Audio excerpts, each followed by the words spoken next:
Shalom Bapak Ibu dan Saudara-saudara kekasih dalam nama Tuhan kita, Tuhan Yesus Kristus. Selamat bertemu kembali di YouTube saya, Pendeta Rudolf H. Pasaribu Channel.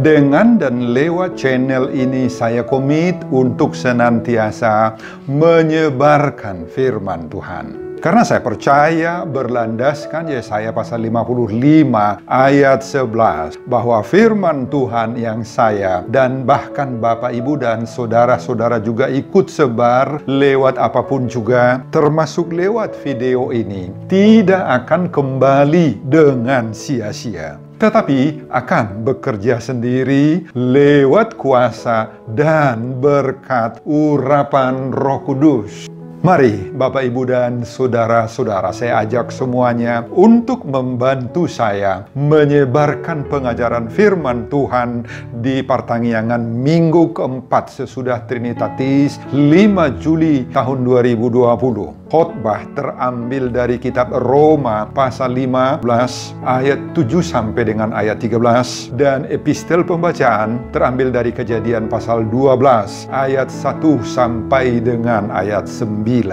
Diikat oleh topik atau tema diberkati untuk menjadi berkat.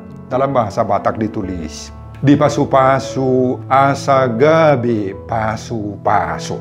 Saya baca untuk kita, simak pembacaan firman Tuhan berikut ini. Judul daripada perikop Roma pasal 15 mulai dari ayat 1 sampai dengan ayat 13, dan khotbah kita dari ayat 7 sampai ayat 13 adalah orang yang lemah dan orang yang kuat. Sebab itu terimalah satu akan yang lain, sama seperti Kristus juga telah menerima kita, untuk kemuliaan Allah. Yang aku maksudkan ialah bahwa oleh karena kebenaran Allah, Kristus telah menjadi pelayan orang-orang bersunat untuk mengokohkan janji yang telah diberikannya kepada nenek moyang kita, dan untuk memungkinkan bangsa-bangsa supaya mereka memuliakan Allah karena rahmat-Nya, seperti ada tertulis, sebab itu aku akan memuliakan engkau di antara bangsa-bangsa dan menyanyikan mazmur bagi namamu. Dan selanjutnya, bersukacitalah hai bangsa-bangsa dengan umat-Nya. Dan lagi, pujilah Tuhan hai kamu semua bangsa-bangsa, dan biarlah segala suku bangsa memuji Dia. Dan selanjutnya kata Yesaya, Taruk dari pangkal Isai akan terbit dan ia akan bangkit untuk memerintah bangsa-bangsa. Dan kepadanya lah bangsa-bangsa akan menaruh harapan. Semoga Allah, sumber pengharapan, memenuhi kamu dengan segala sukacita dan damai sejahtera dalam iman kamu, supaya oleh kekuatan Roh Kudus kamu berlimpah-limpah dalam pengharapan. Saudara, demikian firman Tuhan khotbah di pertanggiangan minggu keempat sesudah Trinitatis dari kitab Roma pasal 15 ayat 7 sampai dengan ayat 13. Sekali lagi diikat oleh topik diberkati untuk menjadi berkat. Kalau kita simak ayat-ayat sebelumnya, dari ayat 1 sampai dengan ayat 6, Paulus menasihati dua kelompok Kristen di kota Roma, yakni yang disebut dengan golongan yang kuat dan golongan yang lemah atau yang tidak kuat. Dan pada ayat khotbah kita saat ini, ayat 7 sampai dengan ayat 13, Paulus berbicara kepada dua kelompok Kristen, yakni golongan Yahudi dan non-Yahudi. Apa yang terjadi dalam kehidupan Kristen di kota Roma dari kedua latar belakang ini, dari Yahudi sendiri dan juga dari luar Yahudi, yaitu dari orang-orang kafir sebelumnya. Apa yang terjadi buat mereka? Pada pasal 14, Paulus membuka persoalan yang sedang melanda jemaat Roma. Ada pro kontra sesama Kristen yang berbeda latar belakang ini, yang Yahudi dan non-Yahudi. dari Yahudi dan yang dari Yunani dan bangsa-bangsa kafir lain yang sudah mau jadi Kristen. Yaitu menyangkut soal makanan. Saudara-saudara, soal makanan. Satu kelompok yakni yang berasal dari kafir sebelumnya menganggap bahwa tidak ada masalah dengan soal-soal makanan. Mereka boleh saja makan segala jenis makanan. Tetapi kelompok Kristen lainnya yang berasal dari Yahudi, ya kita tahu Yahudi ini begitu ketat dengan peraturan, adat istiadat, patik, hukum-hukum sebelumnya tentang makanan. Mereka tidak sembarang makan makanan. Sehingga mereka hanya makan sayur-sayuran saja, vegetarian. Kedua kelompok ini saling tuduh-menuduh, saling menyalahkan, bahkan saling mengklaim dirinya sendiri, kelompoknya sendiri yang benar, yang taat kepada agama. Sehingga muncullah kelompok yang disebut dengan berkepercayaan kuat dan berkepercayaan lemah. Pengaruh perbedaan dan kontradiksi kepercayaan ini sangat besar, sehingga berakibat menjadi pro kontra antara sesama Kristen yang berasal dari Yahudi dan Kristen yang berasal dari Yunani atau di luar Yahudi. Itu sebabnya Paulus mencoba mententeramkan kondisi dan perbedaan pemahaman teologis tentang makanan ini. Dan Paulus begitu kuat menekankan pada pasal 14 ayat 17 soal makanan. Sebab kerajaan Allah bukanlah soal makanan dan minuman, tetapi soal kebenaran, damai sejahtera, dan sukacita oleh Roh Kudus. Itu. Bahkan pada ayat 20-nya, Paulus juga menekankan lagi. Janganlah engkau merusakkan pekerjaan Allah oleh karena makanan. Segala sesuatu adalah suci, tetapi celakalah orang jika oleh makanannya orang lain jadi tersandung. Saudara, itulah sikap Paulus kepada soal perbedaan persepsi tentang makanan ini. Dan pada pasal 15 khotbah kita ini, Paulus mendorong kedua kelompok masyarakat Kristen yang pro kontra tentang makanan ini agar saling menerima. Dalam bahasa Batak, asa marsia juan. Jangan ada yang saling menuding, saling menyalahkan, dan saling membenarkan diri menyalahkan orang lain. Meski kita berbeda dalam menyikapi sesuatu yang dalam hal ini tentang makanan. Pada ayat 1, Paulus menuliskan, kita yang kuat wajib menanggung kelemahan orang yang tidak kuat, dan jangan kita mencari kesenangan kita sendiri. Jangan kita mencari kesenangan kita sendiri. Dan dari ayat 1 ini berlanjut lagi ke nats khotbah kita di ayat 7 sampai dengan ayat 13. Pada ayat 7 Paulus mengatakan, sebab itu terimalah satu akan yang lain. Sama seperti Kristus juga telah menerima kita untuk kemuliaan Allah. Saudara, khotbah kita di pertengahan minggu keempat sesudah Trinitatis dari kitab Roma pasal 15 ayat 7 sampai 13 ini merumuskan topik yang menjadi sasaran, target, dan sentuhan rohani bagi kita setiap pendengar khotbah ini di pertengahan ini. Supaya kita diberkati untuk menjadi berkat. Itu topiknya, diberkati untuk menjadi berkat. Saudara, inilah pokok perenungan kita, diberkati. Diberkati. Sampai di sini muncul pertanyaan kita. Apakah kita sudah merasa diberkati? Dan pertanyaan yang berikut dengan itu, kalau sudah, dalam bentuk apa berkat-berkat yang kita terima itu? Tahu, pertanyaan lain yang sama dengan itu juga. Bagaimana agar kita diberkati oleh Tuhan? Dan setelah itu, pertanyaan berikutnya adalah, sudahkah kita menjadi berkat? Saudara, itulah pertanyaan-pertanyaan sekitar berkat. Saudara, pertanyaan sederhana yang perlu kita pastikan adalah, apakah kita sudah diberkati? Dan dalam bentuk apa berkat-berkat yang sudah kita terima? Saudara, pertanyaan ini sederhana, tetapi penting. Kenapa? Penting. Sebab tidak semua orang yang mau mengakui dirinya atau keluarganya sudah menerima berkat Tuhan. Tidak semua. Tidak sedikit orang atau keluarga yang memahami, mengerti, mengenal, dan mengakui bahwa berkat-berkat itu ada pada harta yang terus bertambah-tambah, pada uang yang tidak pernah habis-habisnya lah. Malahan, jika bertambah-tambah simpanannya di bank, di deposito, kendaraannya bisa berganti-ganti, aksesoris rumahnya juga bisa ditata semakin baik, lebih baik, lebih baik. Itulah bagi banyak orang ukuran orang yang diberkati. Benarkah Bapak Ibu seperti itu arti daripada diberkati? Saudara, mari kita sadari.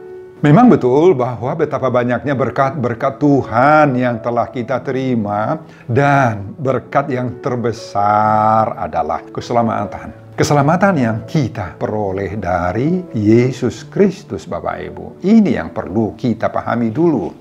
Oleh karena berkatnya Yesus Kristus itulah, makanya kita memperoleh hidup yang kekal. Yohanes 3 ayat 16. Dan hendaknya lah berkat ini mendorong kita, menjadikan kita, serta mempertahankan Yesus Kristus itu sebagai Tuhan dalam segala hal dalam hidup kita. Dan selain itu, banyak berkat-berkat yang berwujud materi dan rohani dalam hidup kita sehari-hari dan cukup diberikan oleh Tuhan. Mungkin itu dalam wujud ilmu pengetahuan, ada keterampilan, ada talenta yang dapat membangun hidup kita. Apakah itu juga kita syukuri Bapak Ibu sungguh-sungguh sebagai berkat daripada Tuhan? Itulah sebabnya Paulus menyatakan, bersyukurlah dalam segala hal. 1 Tesalonika 5 ayat 18. Bersyukurlah dalam segala hal. Ada banyak kasih dan kebaikan Tuhan yang telah diberikan kepada kita. Dari hal-hal yang kita dapat rasa sendiri, sampai dengan hal-hal yang tidak kita sadari.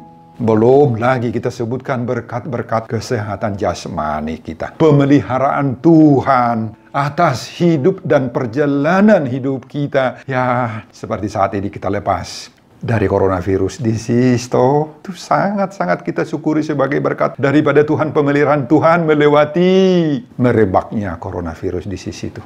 Berkat Tuhan kita bisa berjalan atau menjalani kehidupan meskipun mungkin saja ada penyakit menahun dalam diri kita. Tetapi kita bisa berjalan dengan baik dalam hidup ini.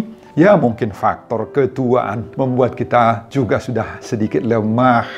Begitu banyak berkat-berkat Tuhan Bapak Ibu yang kita rasakan dan boleh kita syukuri dalam kehidupan kita ini. Disinilah pengakuan Paulus yang sangat penting harus kita resapi. Bahwa kasih setia daripada Tuhan turut bekerja mendatangkan kebaikan bagi mereka yang mengasihi Allah, mengasihi Dia. Roma 8 ayat 28. Oleh karena itu Bapak Ibu, unang manian, semoga janganlah kiranya ada orang Kristen, ada orang percaya yang membatasi berkat-berkat Allah itu hanya kepada yang bersifat materi saja. Tepeng arta hamoraun, cinur nina pinahan gabe niak kananiula, maranak maremburu, ada nilai 3 gabion hamoraun hasangapon, dan seterusnya. Unang manian holadisi, janganlah kiranya hanya menganggap berkat itu hanya di situ saja. Supaya kita janganlah kiranya terjebak kepada situasi di mana hubungan kita dengan Allah diukur, ditentukan oleh materi, oleh hidup sehari-hari yang baik saja. Janganlah kiranya kedekatan kita kepada Tuhan justru hanya untuk memenuhi keinginan-keinginan selera daging saja, dan juga sikap yang hanya tahu meminta berkat namun tidak tahu mengucap syukur atas berkat-berkat yang telah diberikan oleh Tuhan kepada kita. Janganlah kiranya unang manian ada di antara kita yang jatuh pada pemahaman yang salah. Misalnya, menganggap bahwa orang kaya, orang yang memiliki 3H, orang yang berpredikat S1, S2, S3 dalam kependidikanlah orang yang diberkati oleh Tuhan. Dan sebaliknya orang miskin, orang yang tidak punya turunan, tidak ada nilai 3H-nya, tidak ada jenjang akademisnya, Mereka tidak diberkati oleh Tuhan, kita katakan. Saudara, orang menilai berkat hanya dari segi materi saja. Ini yang salah. Ini yang harus kita rombak itu Bapak Ibu, pemikiran yang seperti itu dari dalam diri kita. Ketika kita dipersiapkan oleh Tuhan, diberkati untuk menjadi berkat. Jadi, pastikanlah Bapak Ibu, pastikanlah bahwa kita semua sudah diberkati. Sudah diberkati. Setelah kita menyadari bahwa kita juga sudah diberkati oleh Tuhan, mari lanjut lagi. Kita harus menjadi berkat. Harus menjadi berkat. Saudara, jangan berhenti setelah diberkati.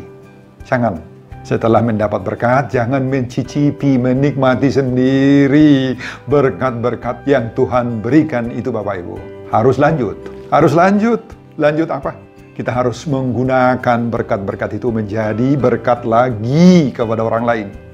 Jadi kita harus berusaha memultiplikasi, melipat gandakan berkat-berkat yang sudah kita terima dari Tuhan. Berikan lagi kepada orang lain. Ada banyak orang di luar kita Bapak Ibu yang sedang menunggu-nunggu uluran tangan kita. Yang mengalami berbagai-bagai tantangan, pergumulan, kekurangan-kekurangan secara material, non-material dalam banyak hal. Yang pasti, saya yakin pasti kita bisa menolongnya. Jadi, saudara-saudara, kita harus seperti laut yang jalan airnya. Jangan seperti laut mati yang hanya menerima air saja, tetapi tidak menyalurkannya. Laut yang berjalan airnya itu bersih. Kotoran-kotorannya juga ikut keluar, wangi airnya. Tetapi air yang berada di laut mati, kotorannya ikut mengendap, bau, rasanya tidak segar, tidak ada ikan yang mau bertahan di sana. Itulah sebagai gambaran dari gersangnya kehidupan. Meski banyak harta, tetapi kalau dia tidak menjadi berkat bagi orang lain, hidupnya gersang. Senantiasa terus kurang saja, tetapi tidak mau menjadi berkat bagi orang lain. Saudara, orang yang diberkati Tuhan, suasana hidupnya penuh damai, penuh sukacita. Dia banyak menerima dan banyak juga menyalurkan berkat-berkat itu. Dia semakin diberkati. Dia bukan menjadi penggenggam berkat yang hanya dimiliki untuk dirinya sendiri saja. Selain diberkati, kita juga menjadi saluran berkat dan bertanggung jawab untuk memberkati orang lain. Amin, Bapak Ibu. Amin. Dalam bahasa Batak ada ungkapan, songon nama danggurhon batu tuduluk dohita madebutu apuan. Artinya apa? Seperti orang yang melemparkan batu ke atas bukit dan kemudian batu itu juga akan jatuh ke haribaan kita sendiri. Semakin kita menyalurkan berkat ini Bapak Ibu, Tuhan akan memberkati juga kita berlipat ganda. Jadi jangan menjadi orang yang pelit Bapak Ibu, jangan. Kalau kita diberkati oleh Tuhan, ada rencana Tuhan kepada diri kita sendiri. Ada rencana Tuhan yang baik untuk diri kita sendiri. Kita diberkati untuk menjadi berkat. Tidak akan semakin miskin kita. Tidak. Justru ada Tuhan yang melihat dari sorga perbuatan-perbuatan baik kita itu. Dan untuk itu Tuhan akan melahirkan, menumbuhkan berlipat ganda berkat-berkatnya lagi dalam hidup kita.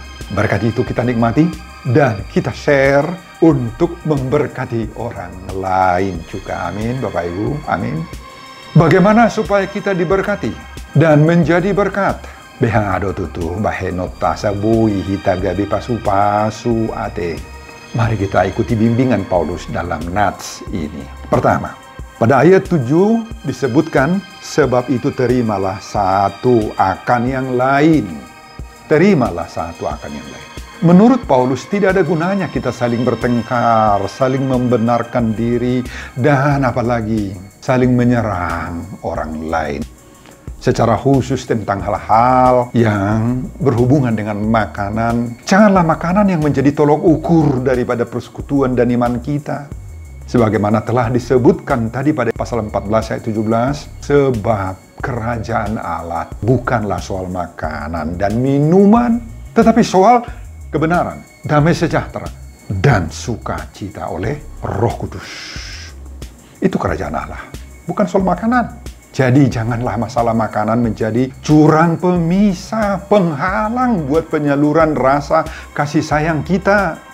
Kita boleh saja memiliki perbedaan-perbedaan tentang makanan. Dan kita bebas memakan atau tidak memakan apapun.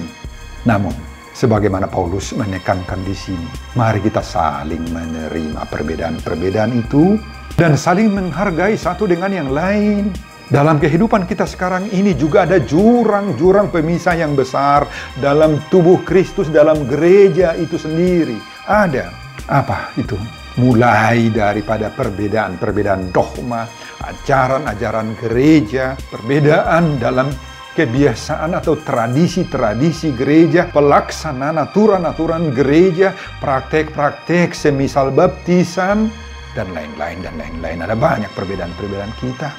Pasti banyak perbedaan-perbedaan juga dalam strata ekonomi, strata pendidikan, ya, adat istiadat kita yang beraneka karena kita beragam suku, budaya, dan bangsa. Mari kita pelihara perbedaan-perbedaan itu agar tidak dari perbedaan-perbedaan itu muncul masalah, muncul jurang pemisah di antara kita. Memang kita sadari alangkah sulitnya bagi kita untuk menciptakan iklim saling menerima satu dengan yang lain dalam keberbedaan seperti itu. Sulit, memang sulit. Tetapi kita jangan kalah atau dikalahkan oleh perbedaan-perbedaan itu. Mari kita jadikan perbedaan itu menjadi kekayaan yang indah yang membawa kita kepada kasih dan saling menerima. Itu yang pertama. Kemudian yang kedua, ayat 8 sampai dengan ayat 12. Paulus memberi alasan yang kuat agar kita saling menerima dan kepada orang lain meski ada perbedaan dan kelainan pandangan. Apa alasannya? Kenapa kita harus saling menerima? Saudara, Paulus mengambil dua fakta historis teologis yang kuat yang menjadi dasar untuk saling menerima. Meski tadi ada banyak unsur-unsur yang memperbedakan kita satu dengan yang lain. Unsur yang pertama yang diambil oleh Paulus. Paulus mengutip tulisan-tulisan Nabi Yesaya. Sebagaimana sudah dinubuatkan dalam Yesaya pasal 11 ayat 10 bahwa melalui taruk dari pangkal Isai lah lahir atau keluar muncul datang yang mempersatukan semua manusia ini, yaitu Yesus Kristus.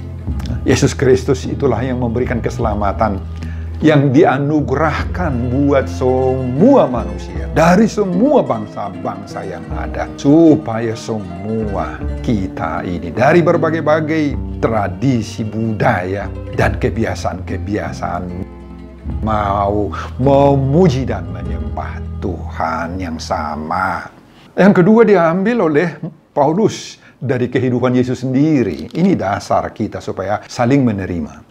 Bahwa keselamatan yang Yesus tawarkan itu berlaku bagi siapa saja. Bagi Yesus Kristus yang adalah Tuhan itu, semua orang penting dan perlu diselamatkan.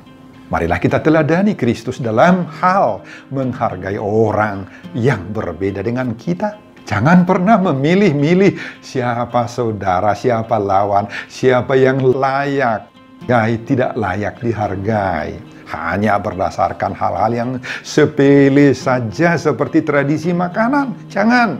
Jika Kristus saja menerima semua orang yang datang kepadanya, mengapa kita tidak menerima saudara-saudara kita yang berbeda dengan kita? Maukah kita meneladani Yesus yang terbuka, menerima orang yang lemah imannya menjadi saudara kita, dan membawa orang-orang lain yang bisa kita bawa itu kepada Yesus Kristus, sehingga kita akan bersama-sama menjadi saudara-saudara Yesus. Saudara, menerima orang lain yang memiliki perbedaan dengan kita berarti meneladani Yesus Kristus dan akan menjadi kemuliaan bagi Yesus Kristus. Yang ketiga, Dari ayat 13, untuk semuanya itu kita harus bersandar sepenuhnya kepada sumber berkat itu, yakni Allah. Saudara, kita yakin semua kita memiliki kelemahan-kelemahan dan kekurangan-kekurangan, bukan? Karena memang saling menerima itu mengandung arti saling memahami, saling membutuhkan, saling menopang, saling menghargai, dan sebagainya. Dan ingat, perbuatan seperti ini terus terang saja kita akui, susah-susah gampang. Susah-susah gampang ini Bapak Ibu, kenapa? Karena umumnya kita maunya adalah agar diterima oleh orang lain saja. Itu sukanya. Akan tetapi sebaliknya, maukah kita menerima orang lain yang tidak satu paham dengan kita, yang tidak satu keyakinan dengan kita, yang tidak satu kebiasaan tradisi dengan kita? Belum tentu. Mari kita sadari sekarang, saling menerima itu harus bisa timbal balik. Dan inilah yang diyakinkan oleh ayat 13 perikop ini, bahwa semuanya itu akan dapat kita lakukan hanya dengan bersandar sepenuhnya kepada sumber berkat itu, Allah. Dengan demikian Bapak Ibu, kita yakin kita akan diberkati untuk menjadi berkat. Amin Bapak Ibu. Turut epistel pembacaan di pertengahan minggu keempat sesudah Trinitatis 5 Juli 2020 terambil dari kitab Kejadian pasal 12 ayat 1 sampai dengan ayat 9. Inilah panggilan Allah kepada Abraham.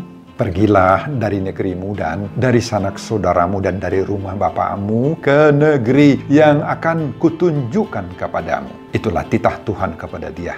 Diikuti dengan beberapa janji-janji dari Tuhan sendiri, yakni pertama, membuat engkau menjadi bangsa yang besar dan memberkati engkau serta membuat namamu masyhur, akan menjadi berkat. Yang kedua, Tuhan akan memberkati orang-orang yang memberkati Abraham, mengutuk orang-orang yang mengutuk Abraham, dan oleh Abraham, semua kaum di muka bumi ini akan mendapat berkat. Saudara, Abraham, Sarai istrinya, dan Lot, anak saudaranya, dan segala harta benda yang didapat oleh mereka. Mereka pergi ke tempat yang sama sekali dia belum tahu lokasinya, apalagi keadaannya. Hanya oleh karena kepercayaan kepada Allah. Abraham diberkati oleh Tuhan menjadi berkat karena kesungguhan imannya mengikuti suruhan panggilan daripada Tuhan.